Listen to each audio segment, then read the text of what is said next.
Assalamualaikum warahmatullahi wabarakatuh. Halo teman-teman semua peserta mata kuliah jurnalisme dan jurnalistik. Tidak terasa kita sudah sampai ke minggu keempat ya. Bagaimana teman-teman dalam beberapa minggu terakhir ini sudah bekerja keras ya untuk mulai memahami berita ya, sampai kepada teman-teman semua membuat judul yang baik sampai membuat lead. Artinya proses membuat itu sudah dilalui dengan baik karena juga teman-teman sudah melakukan proses analisis ya, jadi juga menganalisis berita, menganalisis lead berita dan judulnya sekaligus. Kesempatan kali ini kita akan spesifik lagi dalam sebuah tulisan, itu yang terpenting selain masalah lead berita, body tulisan, yaitu adalah kutipan ya, kutipan dan atribusi. Kapan kiranya kita menempatkan kutipan di sebuah berita, kapan kita menempatkan sebuah atribusi. Pada pertemuan kali ini kita akan coba ungkap dan ulas ya dengan cermat apa yang dimaksud kutipan dan atribusi. Baik, saya akan share screen materi untuk kesempatan hari ini. Oke. Kutipan dan atribusi ya. Oke, kutipan dan atribusi dalam sebuah berita. Saya yakin selama ini teman-teman pasti sudah pernah melihat atau bahkan pernah mengutip ya. Mengutip kalimat langsung, kalimat tidak langsung dan lain sebagainya. Tapi masalahnya kan di mana posisinya jika dalam sebuah berita. Oke, dan bagaimana kemudian kutipan yang benar dan mana kutipan-kutipan yang kurang benar. Baik, kita mulai dari kutipan langsung dan kutipan tidak langsung. Jadi kutipan langsung dan kutipan tidak langsung ini cukup penting dalam sebuah berita. Karena berita setelah judul lead, biasanya kita awali lagi dengan, kita mulai paragraf berikutnya dengan kutipan langsung atau kutipan tidak langsung. Apa gunanya kutipan langsung dan tidak langsung, Pak? Karena kutipan langsung dan tidak langsung itu berguna untuk mendeskripsikan, untuk menunjukkan bahwa kita turun lapangan, bahwa ada orang yang kita wawancarai, bahwa ada kemudian sumber-sumber berita yang kita ungkap. Itu kalau dalam konteks straight news misalnya. Kalau dalam konteks feature bisa jadi itu adalah penguat dari apa yang sudah kita narasikan dalam feature. Oke, ini adalah kutipan langsung ya. Contohnya, Presiden Jokowi mengatakan, nah, pemerintah akan serius meningkatkan mutu pendidikan. Nah, bisa disambung dengan yang berikutnya, Indonesia siap menghadapi revolusi industri 4.0, koma, tutup kurung, ya, tutup tanda kutip, ujar Menteri Pendidikan Kebudayaan Muhadjir Effendi. Itu adalah tanda kutip. Jadi misalnya ada wawancara tukang cilok, ya, bahwa ciloknya itu enak nih, tukang cilok ini, ya. Penjual cilok itu merupakan salah satu penjual cilok terlaris di sekitar UMY. Ya.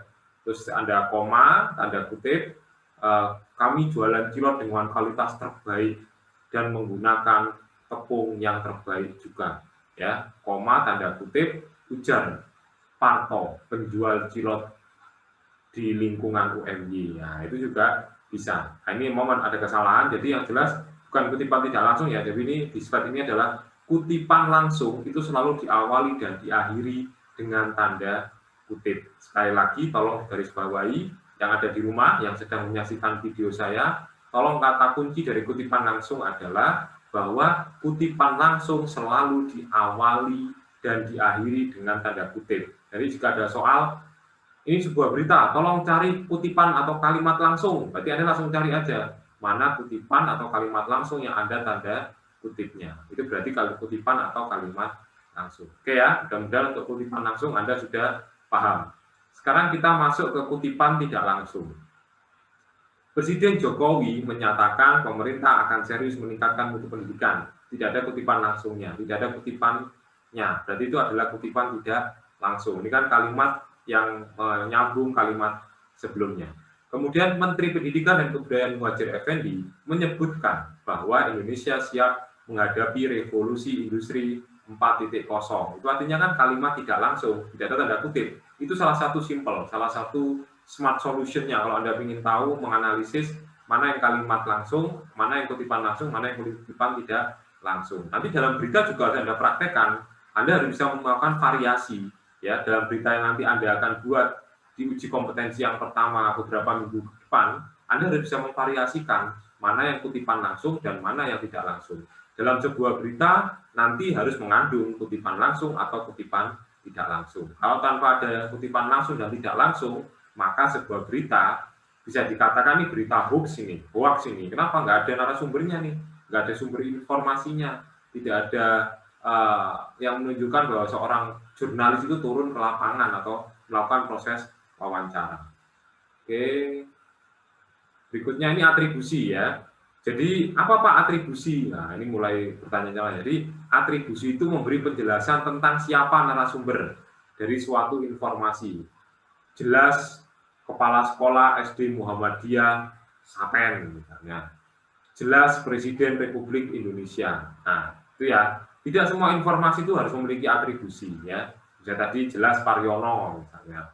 Atau nama saja cukup. Tapi untuk menegaskan sebenarnya. Jadi atribusi diperlukan apabila kita mengutip suatu pernyataan atau opini yang cukup krusial atau kontroversial ya. Kemudian mengungkapkan opini seseorang, mengungkapkan informasi yang tidak disaksikan sendiri. Nah, ini menarik nih. Informasi dari orang lain. Contoh, 1 dari 4 orang Indonesia yang ditangkap di Filipina itu terlibat jaringan terorisme. Demikian dikatakan Wakil Presiden Hamzahas di Jakarta hari Senin. Nah, itu kan kita nggak tahu tuh proses penyerahan terorisnya itu ya, atau orang Indonesia yang diserahkan oleh teroris, kan katanya Hamzahas. Hamzahas ini siapa? Kalau yang ngomong adalah wakil presiden kan pembaca jadi tahu. Nah, jadi atribusi itu memperjelas siapa yang bicara dalam berita kita itu. Oke, ini contohnya teman-teman dalam sebuah berita atribusi. Menteri Dalam Negeri Tito Karnavian mengatakan harus dicari keseimbangan untuk menyelamatkan aspek kesehatan dan ekonomi dari pandemi COVID-19. Di sisi lain ini adalah kalimat atau kutipan tidak langsung atau kalimat tidak langsung ya. Tapi di sisi lain dia juga mengandung atribusi karena menunjukkan bahwa yang ngomong ini adalah Tito Karnavian ya, seorang Menteri Dalam Negeri. Oke, jadi kalimat tidak langsung digunakan juga bisa untuk memperjelas atribusinya ya. Oke, nah. Oke, ini yang berikutnya Ahmad Yuryanto, seperti yang dilansir Kompas TV. Ya, ini kan atribusinya taruh di depan. Juru bicara pemerintah dan penanganan COVID-19, Ahmad Yuryanto, dianggap melontarkan kalimat kontroversial, bla bla bla. Itu kan mengatakan bahwa dia adalah si atribusinya itu sendiri. Ini kan bisa kita lihat ini. Atribusi adalah juru bicara. Ini kita juga bisa lihat contoh kalimat langsung ya, yang kaya melindungi yang miskin dan lain sebagainya. Oke, dan seterusnya. Oke, ini coba kalau mau dilihat lagi. Jadi kita bisa lihat struktur berita teman-teman. Di mana di sana ada kalimat langsung, kalimat tidak langsung ya, dan seterusnya.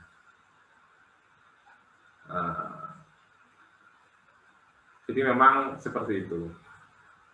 Nah, kutipan tidak langsung dan atribusi bagaimana membedakannya? Jadi pada dasarnya kutipan dan atribusi pernyataan langsung narasumber saat wawancara. Namun ada kalanya terkadang kutipan tidak langsung dan atribusi terlihat sama karena berupa pernyataan yang tidak mengandung tanda petik seperti kalimat langsung. Hal yang membedakan yaitu sebagai berikut. Kutipan tidak langsung biasanya diikuti dengan kata-kata menyatakan, mengungkapkan, menegaskan. Sementara atribusi biasanya berisi informasi yang diolah dari narasumber berupa penjelasan suatu hal, isu atau objek. Ya, jadi misalnya tadi itu, jadi jelas Menteri Pendidikan. Tapi kalau kalimat tidak langsungnya mengatakan, jadi Mendagri mengatakan bahwa proses EKTP berjalan dengan baik tanpa tanda kutip, berarti itu kutipan tidak langsung. Kalau dengan kata kutip, KTP tahun ini berjalan dengan baik. Nah, itu kasih tanda kutip di awal, koma, tanda kutip di akhir, jelas. Tito Karnavian selaku Mendagri. Oke, untuk apa kutipan dan atribusi? Nah, ini pentingnya kutipan dan atribusi ya teman-teman. Jadi dengan menggunakan kutipan dan atribusi, suatu isu yang terlihat kontroversi atau berbahaya, ada kalanya menjadi lebih aman. Hal ini dikarenakan beritanya tersebut hanya diungkapkan oleh jurnalis yang bersangkutan, melainkan narasumber yang di dalam berita tersebut. Saya ulang lagi ya, dengan menggunakan kutipan dan atribusi, suatu isu yang terlihat kontroversi atau berbahaya, ada kalanya menjadi lebih aman karena yang mengungkapkan bukan jurnalisnya, bukan orang yang biasa, tapi orang yang ada di sana atau orang yang memang punya kepentingan, punya kredibilitas untuk mengatakan hal itu. Sehingga kutipan dan atribusi juga dapat memberikan nilai lebih berupa kredibilitas sebuah berita. Yang saya sebutkan di awal tadi, berita itu disebut kredibel dan bagus kalau ada kutipan langsung dan atribusinya. Kira-kira seperti itu. Apakah sudah dimengerti? Nah, saya harap teman-teman sudah bisa memahami materi pada kesempatan yang baik ini.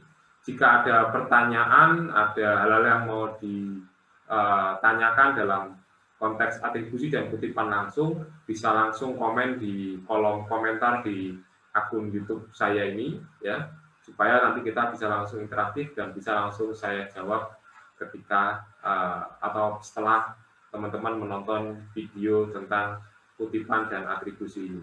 Mudah-mudahan materi pada kesempatan kali ini semakin melengkapi kemampuan teman-teman dalam menulis berita setelah yang sebelumnya belajar tentang apa itu judul berita, lead berita, bodi tulisan, piramida terbalik. Sekarang kompetensi teman-teman semakin lengkap dengan teman-teman sudah memahami bagaimana membuat atribusi yang baik, mengutip langsung dan tidak langsung yang benar.